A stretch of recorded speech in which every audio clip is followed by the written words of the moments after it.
নমস্কার বন্ধুরা, কেমন আছো সবাই? আশা করছি ভালো আছো। আজকে আমি বানিয়েছি একদম ঘরোয়া স্টাইলে সুস্বাদু নিরামিষ আলু ফুলকপির তরকারি। তো আমি হলাম তিথি, আর তিথি রান্নাঘরে তোমাদের জানাই স্বাগত। এই রেসিপিটা খুবই সহজ, কম মশলায় তৈরি, আর খেতেও লাগে দারুণ। চলো তাহলে দেখে নেওয়া যাক কিভাবে আমি এই মজাদার রেসিপিটা বানালাম।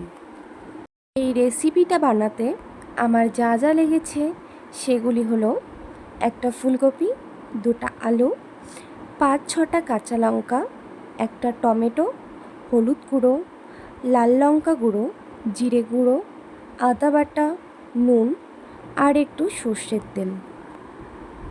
রেসিপিটা যেহেতু নিরামিষ সেহেতু পেঁয়াজ রসুন দেইনি। তোমরা চাইলে নিজের মতো করে মশলা অ্যাডজাস্ট করতে পারো। চলো তাহলে শুরু করি রান্নার মেইন পার্ট, কীভাবে রান্নাটা করলাম। প্রথমে আলু দুটোকে ছোট ছোট পিস করে কেটেছি, তার সাথে ফুলকপিও। তারপর আলু ফুলকপিগুলোকে ভালো করে ধুয়ে নেব।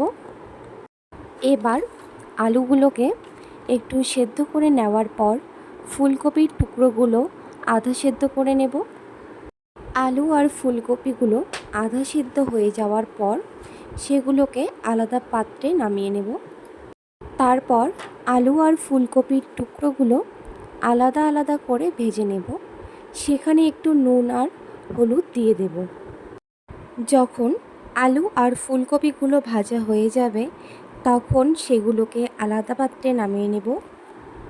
তারপর কড়াইয়ে একটু সর্ষের তেল দিয়ে সেখানে একটু গোটা জিরে, তেজপাতা, শুকনো লঙ্কা হালকা করে ভেজে নেব। তারপর দেব কাঁচা লঙ্কা। কাঁচা লঙ্কাগুলোকে ভালো করে ভেজে নেব। তারপর দেব আদা বাটা। এবার আদাটা ভালো করে ভাজা হয়ে যাওয়ার পর সেখানে পেস্ট করা টমেটো দিয়ে দেব। তার সাথে দেব হলুদ, আর মশলাগুলোকে এবার ভালো করে ভেজে নেব। মশলাগুলোকে ভালো করে ভাজতে হবে যতক্ষণ না কড়াইয়ে লেগে যাচ্ছে। তারপর একটু জল দিয়ে মশলাটাকে একটু পাতলা করে নেব। তারপর ভেজে নেওয়া আলু আর ফুলকপিগুলো দিয়ে দেব। ভালো করে ঘেঁটে নিতে হবে যাতে মশলাটা ভালোভাবে আলু ফুলকপির সাথে মিশে যায়। আর আমি মশলাতে জল দিয়ে একটু পাতলা করলাম, কারণ তাহলে ভালো করে ফুলকপি আর আলুর মধ্যে মশলাটা ভালো করে মিশে যাবে। ভালো করে আলু ফুলকপিগুলো অল্প অল্প করে জল দিয়ে কষিয়ে নিতে হবে।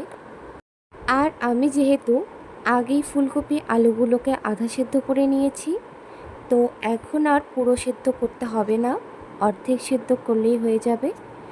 যখন কষিয়ে নেব তখন জিরে গুঁড়ো দিয়ে দেব। তারপর ভালো করে ঘেঁটে ঝোলের জল দিয়ে দেব। আর হ্যাঁ, স্বাদ মতো নুন দিতে হবে, সেটা ভুললে একদমই চলবে না। জল দেওয়ার পর ঢাকনা দিয়ে দেব। যতটুকু সেদ্ধ বাকি আছে হয়ে যাবে। তারপর সেদ্ধ হয়ে গেলে দিয়ে দেব ধনেপাতা কুচি। তারপর একটু ঢেকে নিয়ে দিয়ে দেব গরম মশলা। তারপর ভালো করে ঘেঁটে নিয়ে একটু ঘি দিয়ে ঘেঁটে নামিয়ে নিলেই রেডি সুস্বাদু আলু ফুলকপির ঝোল। তোমরা দেখতেই পাচ্ছ দেখতে কতটা সুন্দর হয়েছে, আর খেতেও হয়েছে অসাধারণ। তোমরা বাড়িতে বানাতে পারো কিন্তু। আমার ভিডিও তোমাদের কেমন লাগে তা কমেন্টে জানাতে ভুলবে না। ভালো লাগলে অবশ্যই লাইক করো, আর পারলে বন্ধুদের সঙ্গে শেয়ার করো। আর এই রকম ভিডিও পেতে চ্যানেলটি সাবস্ক্রাইব করতে ভুলো না।